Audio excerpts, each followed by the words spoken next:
Welcome back. All right, series is tied. And it really feels like the Rangers had a chance, right? The Rangers had a chance to do what so many teams have been unable to do in 2020 and 2021, really get the Tampa Bay Lightning down and into a spot where they're likely going to be done. And this games 3 and 4 that were put together by the Tampa Bay Lightning, very impressive. And we'll see what happens when the series switches back to New York. And again, this is where home ice advantage is important. These playoffs, it feels like far more important for home ice advantage than normal. And so we'll see if that holds, right? The Rangers, as long as they don't win at home or don't lose at home, they're fine. So it's Shesterkin versus Vasilevsky. Strome out of the lineup for the Rangers, Rooney in. And more injury issues take place for the Rangers during this game. Early Trouba shot deflects out. Kucherov with a net feed. That misses. Stamkos fans on one. The shots are 3-0 for the Rangers 2.5 minutes in. So, of course, as soon as I write that at 2:38, Tampa Bay scores on what is their second shot.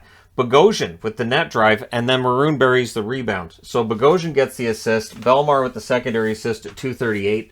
And so, yeah, Bolts are 7-2 when they score first in these playoffs. And, I mean, that's the start you want. You've got the crowd into it. You've got the Rangers chasing the game. It forces them to open things up a bit, which Gerard Gallant really doesn't like to do. Panarin fires wide on a one-timer. Kreider has a shot that's kicked aside. The Bolts then rush. The horn sounds during a Tampa Bay press. The puck wasn't in the net. And so, because the horn sounds, in that confusion, the referee blows the whistle, kind of bails out the Rangers there a little bit. That was a play that definitely seemed to bail out the Rangers. So, Bolts press at 5.5 minutes. Chernak has a shot that's blocked. Kreider clears it out. The Bolts press, and they draw themselves a power play. Hedman has a shot that's blocked. Kucherov with a shot that's held. There's some shoving after that. There's more shoving on the next hold on a Kucherov opportunity. And it was reviewed to see if it was a goal, but Perry had pushed the pad of Shesterkin into the net, so that's not a goal. You can't score that way. So yeah, that's taken away. There's no goal. They hadn't actually awarded a goal in the play, anyways. Perry is then denied. Kucherov can't bury it. The Rangers clear it out. Power play's killed off. Lindgren gets shaken up on a shot block, but he's a cyborg, so he's fine. I think the Rangers at this point need to find more cyborgs. Rooney has a rush chance, that's blocked. Stamkos then had a rush chance, that was defended. There's a 2-on-1. Stamkos is denied on that. Goudreau can't bury one on a rush. The Rangers press, but they're kept to the outside. Tampa Bay did a very good job tonight. I mean, the shot attempts are even in that first period, but the Rangers did a very good job of making sure, or the Bolts did a good job of making sure that the Rangers shots were not the more dangerous variety. Killorn gets knocked down, which makes the referee suck, because that's how that works. Killorn falls down. That means the ref sucks. Palat has a chance kicked aside the Bolts press. Cirelli has a rush chance that saved the Rangers press in the final minute. And then Keandre Miller's shot was blocked. So coming out of that first period, it's 1-0 Tampa. And this is Tampa Bay hockey. The games are close. It's not a lot of scoring. And obviously, this is the game they want to play. Second period, Vasilevsky makes a glove save and holds on a Lafreniere chance. Perry exits hurt. I'm pretty sure he came back, though. Miller has a rush chance that saved. Hagel is tonight. Yeah, he definitely came back because they didn't keep harping on it. This time in the playoffs, when a guy gets knocked out of the game, they won't stop harping on it. Rangers then, their fourth line presses. Cirelli fans on one. The shots are 4-2 for the Rangers at 6.5 minutes. But it didn't feel like it. This is the thing. The Rangers were leading in shots, but it just didn't feel like they were controlling that period. So, Hedl fires one high. His next opportunity was saved. Kucherov has a rush that's defended. Near miss for Kucherov after a 2-on-1. The Bolts then press. Chernak fires one wide. Then Hedl fires one high, and his next shot was saved. We get chance for Vasilevsky. Trouba then had a screenshot that was held. Kreider with a rush chance, that saved. And again, a lot of shots here by the Rangers, most of them from the outside, from either just outside the face-off circle or at the point. As long as Vasilevsky's allowed to see those, there's no chance those ones are going in. Then we get a fight between Vetrano and Hagel, and Ric Flair seemed to approve of that. He was in the crowd tonight, and they even mentioned there's rumors that he's fighting Hulk Hogan. Hulk Hogan, didn't he have double hip replacement? Don't look for a 5-star match there. Anyways, double hip. You can't wrestle if you don't have I don't know. Maybe he's going to wrestle Ryan Lindgren, Cyborg. Anyways, so the interesting thing is that's Vetrano's first fighting major in the NHL. Vetrano's willing to go, and then they kept chirping at each other from the box. I would love to know what was being said. And then there's a Tampa Bay fan too. She's jumping up and she's yelling over, and I'm thinking, are you adding to the conversation again? They don't have microphones there, so I don't know what she was yelling. Maybe something about how his parents probably weren't married when he was born. Anyways, that kind of thing. Sergachev nearly puts one in his own net. It was a pretty good shot, too. Vasilevsky clears it. Kucherov with a rush, that's defended. Stamkos with a net feed that's cleared. And then, so the Rangers are taking the puck out. The neutral zone, there's a turnover. Palat immediately gets it to Kucherov. Palat had such a good defensive game tonight. And Kucherov's the beneficiary. It's a fast break. It's in the net at 13:07. It is 2-0 for the Tampa Bay Lightning. And this is where I started thinking, okay, Tampa Bay's not losing. This is their game. They know what's on the line tonight. They know how important this game. They're not losing this game. Braun then has a shot that's held as the Rangers try to answer. Palat fires wide on a turnover. So again, he's forcing turnovers tonight, a lot of them. Rush chances for both as the game starts to open up, because now it's 2-0. So the Rangers have to open things up. They have to take some more chances.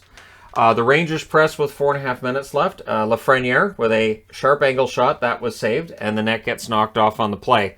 Vasilevsky's skate kind of hits the post, and so there's problems with the tie that holds the pad to the skate, and they had problems with it, and he ties it up, and then he gave up, and he just got him to cut it off because we were almost to the end of the period. But it's one of those things to keep an eye on, because if a goalie's pad's a little bit loose, and if there's a goal... So anyways... Rangers keep up the pressure the next shift. Kucherov with a one-timer, that's denied. Zibanejad with a one-timer, that's fired wide. Both teams exchanging one-timers there. And then Vetrano has a chance that's saved. Sergachev in the last minute, his blast was saved as well. Hedl left late in the period. There was a hit from Hedman. It looks like it's his shoulder. They're not saying, but if the Rangers are without Hedl and Strome coming home for that Game 5, that hurts. Both of them centers, right? So third period. Hedl, not back for the third period. Stamkos, rush chance. That draws a power play as he was going around the net. And that leads to a shorthanded chance for Lindgren. He couldn't bury on a hard pass from Trouba. Trouba, with the hard pass, he must have been watching when the Bolts almost had that own goal and going, hey, we should pass to each other like that. So Colton then has a chance that's saved. That power play is killed off. Chernak then had a shot that was blocked, but at 4:56, on a fantastic net drive by Palat, who had one of the best games he's ever had, Stamkos ends up burying the rebound after Palat did all the work. Palat with his first assist, Ruda with the second assist, again at 4:56. So now it's a 3-goal game. We got 15 minutes left. It's in Tampa. And again, I was thinking, are they going to get 4 on Vasilevsky? It's the same question I've been asking when the Rangers have a lead. Can I envision this many goals going in past Shesterkin? If the answer is no, I update this part here where I've got series tied 2-2. That's when I wrote it up there, is when it was 3-0, because I was like, yeah, that should be it. So the Bolts press at 6 minutes. Nash has a shot that's held. So they're not messing around tonight. The Bolts didn't really let up.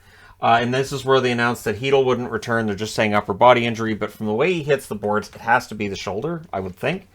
13:23 left. Violence shows up. The Rangers were getting a power play. And Ryan Reeves takes exception, and he takes a swat at Sergachev. Well, Sergachev takes a swat back. So Reeves is lucky that it wasn't evened up, because Sergachev takes a swat back. So instead, it's 4 minutes on Sergachev. It's 2 minutes on Reeves. It threw everybody off. It threw off the guy who operates the score clock, so it showed 4-on-4. And I'm like, it's not 4-on-4. They just announced 4 minutes here and 2 minutes there. But all right, fine, whatever. Then yeah, that's what happened. So all of these stoppages, it's funny because normally you'd see a coach complaining one way or the other. In this game, I didn't see complaints like when Vasilevsky had the skate problem, because obviously the Rangers, that gives them a bit of a chance to strategize, right? So I don't think anybody was complaining about stoppages here and there and little issues here and there, because it gives them more time to discuss what they want to do. And this is a very strategic series. This is one that you look at the incredible offensive track meet that was going on in the West, and then you look at this, and it is a completely different style of hockey. Cannot wait to see who comes out of this series and who makes the other team adapt to their style in the final, because that could tell you who's going to end up winning it. So, we have Zibanejad has a chance that's saved, and then we get a minute and 4 seconds of 4-on-4. Kreider goes to the box. They called it interference. I thought they could have called it cross-checking, and he puts the guy into the boards, too, so there's a few things they could have called there. Mott couldn't bury in a rush. There's some pushing after a hold by Vasilevsky, and this is where the Vasi's better chants get going. So, of course, in New York, we had Igor's better. Now we're getting Vasi's better from Tampa fans. I like it. It's a nice, simple chant, and it's fun to see them going back and forth. Panarin has a shot that's blocked as the Rangers press. Hedman blasts one high. The Rangers clear it out. Everything gets killed off, and then Hagel ends up hitting the post. So Hagel was this close to getting on the board. He's going to get that second goal at some point, right? So Zibanejad then had a blast that was saved, and Vasilevsky just looks so relaxed. His positioning is so good, and it's strange, right? The first 2 games of the series, we were like, wow, I guess Tampa's kind of tired. And now in this game, it's the Rangers that the announcers kept talking about how they look tired and everything. And all I kept thinking was, can't we just admire what Tampa Bay's doing here and that Tampa's shutting the Rangers down? I'm not saying there isn't exhaustion. I'm saying there's probably exhaustion for both teams. But anyways, yeah, Vasilevsky looks fantastic in this one. Stamkos has a rush chance that's saved, but then with 3:52 left, the Rangers get a power play. They immediately call a timeout and pull the goaltender. And with the 6-on-4, Panarin scores. He wired it. And the nice play with that, too, was that Panarin had the keep at the blue line as the Tampa Bay Lightning almost cleared it, keeps it in, and they end up getting the goal. Fox with the assists at 16:27. They pull the goalie again with 3:15 left. McDonough knocks down Lafreniere. Just drilled him right in the chest. That's why I had to write that down. Heavy press by the Rangers. Mika then, with a missed pass, that clears it out. So he helps Tampa Bay out when they were getting some good pressure. Stamkos wires one wide on the empty net. Trouba then has a shot that's held. There's a near miss for Zibanejad in the final minute. Cirelli clears it out with 30 seconds left, and eventually it is Andre Palat who steals the puck, and he puts it in the net at 19:51, and that's after he had blocked a shot, and that ends it, really. And it was kind of over in that last minute anyways. I don't think the Rangers were going to get 2 goals in the final minute. So your final score is 4-1 for the Tampa Bay Lightning. Series is tied. And Kevin BX has said after the game, now everybody's expecting Tampa Bay to roll over the Rangers in Game 5.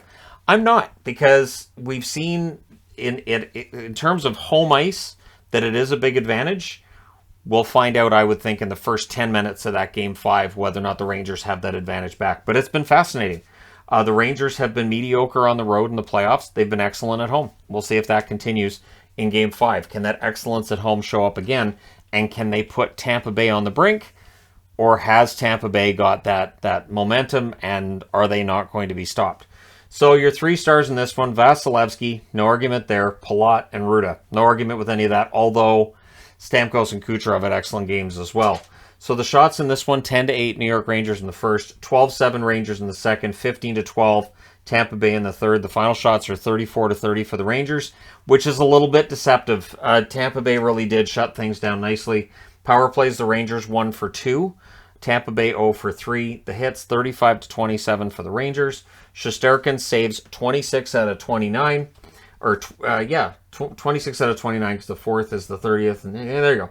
And Vasilevsky saves 33 out of 34. So there you go. I was just a little nervous because I know last time the app had the saves wrong and I included the empty net goal, not thinking it. So I want to make sure I did do that this time. And yeah, 4-1's your final. 3 goals against Shesterkin, and now we switch back to New York. And it's interesting, too, because they showed the graphic of Shesterkin's numbers at home in the playoffs and on the road, and it's completely different. And again, I think it comes down to matchups. I think the Rangers get the matchups they want at home. They're not getting them on the road. We saw this in both series Carolina was involved in, including the one against the Rangers. And we definitely saw that in the Rangers series against Pittsburgh, too. Part of how Pittsburgh lights things up in games 3 and 4 of that first-round series is because of the fact that they get last change and they get the matchups they want. So how much of those matchups going to work, or how much of those matchups going to make a difference in Game 5? I'm fascinated to see what happens. That'll be on Thursday. So tomorrow, it's no hockey. Strange. Anyways, but there you go. Let me know your thoughts in the comments section below as always. Don't forget to hit like and subscribe. If you're browsing your way through, you just happened upon this video. And hey, thank you guys so much for watching, for all your support. I will talk to you again soon.